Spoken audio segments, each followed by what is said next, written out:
What's up, guys? It's Jay, Morning After Kill, and we're back here in round 2. We have Jemeizu versus Leprokracken, and we're going to get right into Jemeizu's world. But I wanted to talk to you guys about a few things right here. Number one is I get a lot of comments on people, they're asking why I actually do commentaries over these tournaments instead of giving guided tours, and I'm going to explain that for you. There's a few reasons why.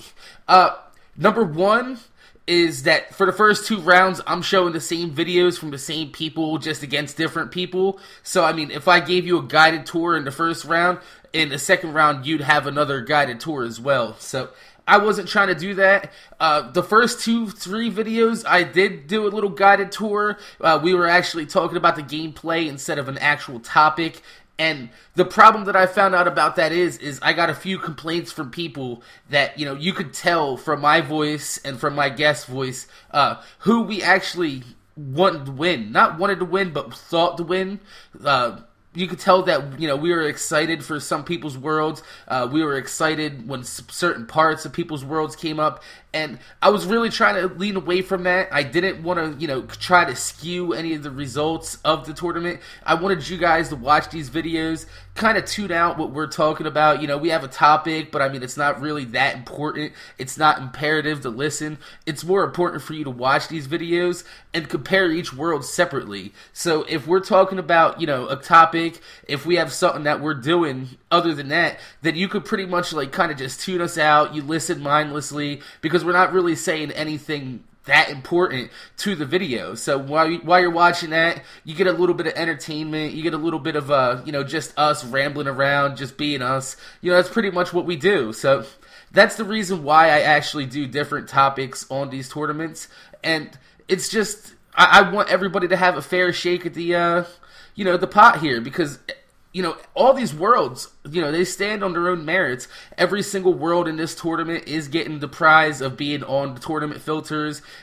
We've jacked up the prizes. We're offered more. Like I said, you could be a tester now if you win. You get the Wiki Axe. You get the Legendary Axe. You get the Tech Axe. Second place gets the Wiki Axe. And, everybody that's in this tournament has stepped up their competition.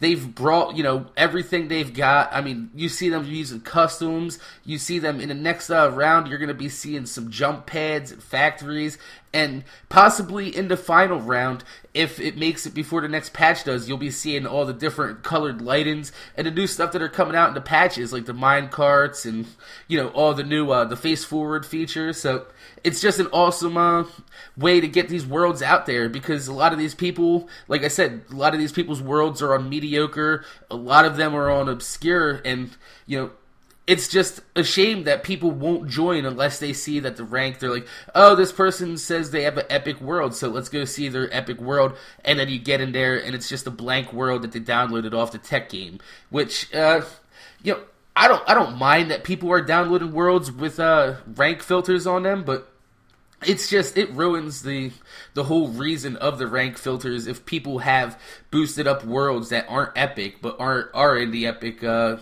categories. So, whatever you guys do, just remember that it does, kind of ruin and skew the game. So, those of you that do have awesome worlds that are on mediocre and obscure, I do go, when I'm on Fortresscraft, I do look at those worlds more often than I do look at the legendary and the epic ranks, because I pretty much know everybody that's on the top of the world rankings, personally, so that's no problem for me. But what I wanted to talk about in this commentary is unoriginal games.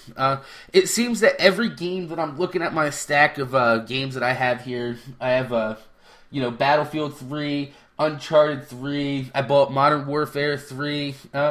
Every game that I bought this year, I have Forza 4, sorry about that. Every game that I bought this year is just a sequel of games that I've already bought in the past. And it's a shame. And I think that's why these games like Fortresscraft, like Minecraft, Total Miner, that these games are getting so popular is because people are tired of the same old formulas. People are tired of, going on right trigger to shoot, left trigger to aim, and, the red button to jump, or the green button. Sorry about that.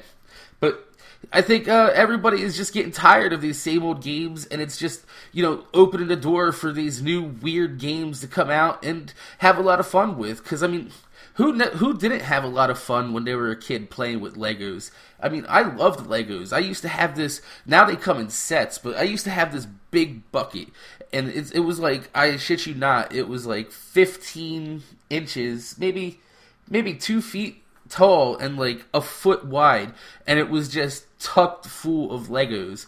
And it was amazing. We used to make little cities. We'd grab our Godzilla and we'd run through the cities and we'd, blow it over. And that was a lot of fun. But it just seems like, there's no original games out anymore. Every game that I purchase every year is pretty much like buying a new Madden game like I used to in the past.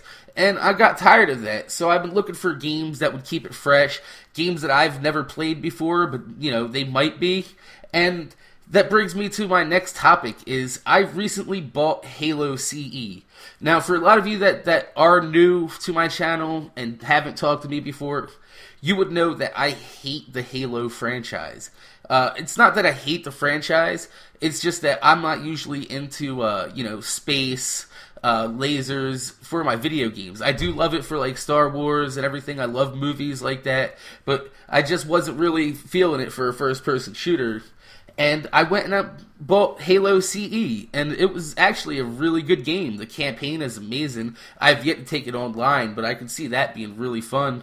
And it just goes to show that if people actually broaden their horizons and stop buying the same game every year, like Call of Duty or, Madden or Forza, whatever. I mean, Forza is kind of biannual, so it's not really, but, it's the same old. But if people actually did try new games out, a lot of these franchises would get popular and they would be, fun to play on Xbox Live, but nobody likes to spend $60 on new games because it's just really a terrible thing to have to spend $60 on a new game and then bam, nobody plays it online and your $60 game is now pretty much crap. So that was Jemeizu's world. This world here is Leprokracken's. He has like a geometry style to his world, and whereas Jemeizu has more of a Roman feel. But back to the topic I was talking about.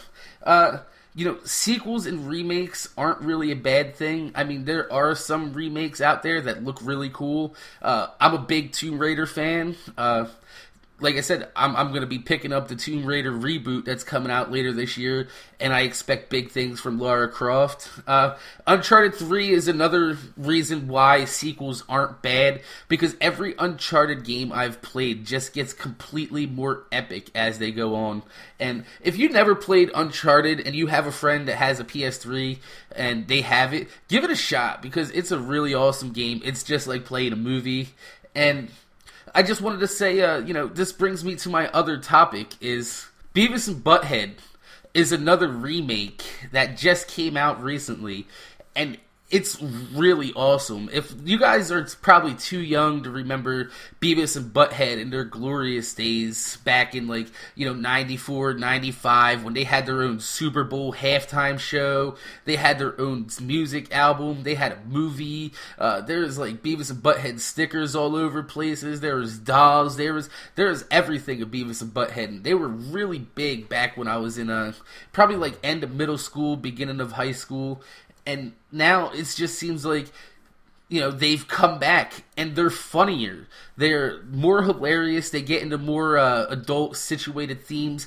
And it just seems like if you've seen Family Guy or American Dad, some of those cartoons wouldn't have been where they are if it wasn't for Beavis and Butthead. And it was a shame that Beavis and Butthead couldn't get away with more back in the day. But now they can. And it's just amazing to see that. So like I said, not all remakes and sequels are bad. They're just more of the same old, unless they find ways to make them fresh, unless they find ways to make them new again. And that's one of the reasons why I like Fortresscraft so much. A lot of you people know I am a big Minecraft fan. I still play Minecraft. I've been playing Minecraft since the alpha days, 1.01 I think it was.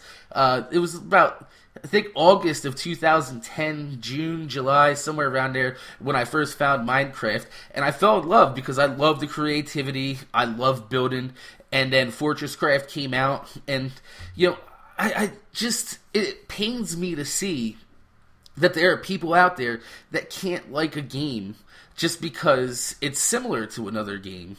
And that's terrible. It's because Fortresscraft has expanded a lot on the genre. As you can see here, you got the custom blocks that, you know, just completely change everything. I made a montage kind of trailer for this tournament the other day, and most of the shots that I picked for it did contain customs, because the customs just really give the game its feel. We also have the RPG mode that's coming, where you could use the custom blocks to customize your own mobs, and that's really that's kind of a breakthrough, because there's not really a lot of games out there that let you create your own enemies. And the fact that, you know, you can use the custom blocks to, you know, detail your world, or you can use them to make enemies, then, I mean, that's really cool, because just think of the possibilities that you could do with that. I mean, even if you don't want to make your own enemies and you already have, like, a little lamp, imagine, you know, you're playing and you got a little lamp monster chasing you. You could, like, pretty much, you know, do whatever you want. I mean, who the hell isn't scared of a lamp coming at you with a lampshade trying to, you know, bite the shit out of you? That's just, you know, that's you could use your imagination to make the game really what it is, and I like that. A lot of people think, you know, it's a bad idea, and, you know, that's the good thing is, if you think it's a bad idea, you don't have to do it. You don't have to use it. You can use the, you know, the standard mob models that are in the game, and go to town. You don't even have to play RPG mode. You could just come in here and build like everybody else and have a good time. And I think that's really where Fortresscraft stands. I think that's why I like Fortresscraft. And I'm really excited to see, you know, the future of Fortresscraft, which, like I said, is coming to OnLive, which is going to be on PC. And you're going to be able to fully realize everything that you wanted to do in your world on PC. And I think that's going to be amazing. And, you know, once it comes to OnLive, everything's going to, you know, break hell, because it's going to be cheap, it's going to be fun, and it's going to have the technology to do what you can. So I want to thank everybody for watching this. I want to thank you guys for making the tournament what it is. I say that a lot, but I really do mean it. And, you know, make sure you rate, comment, subscribe, vote in the comments below, and keep an eye out for my next commentary, because I'm going to be having a few more guests on, and I might be having a few people from TGN, the channel that I'm partnered by, and we're going to get some outsiders' opinions on what these worlds look like. So, thanks for watching, and I'll see you guys later.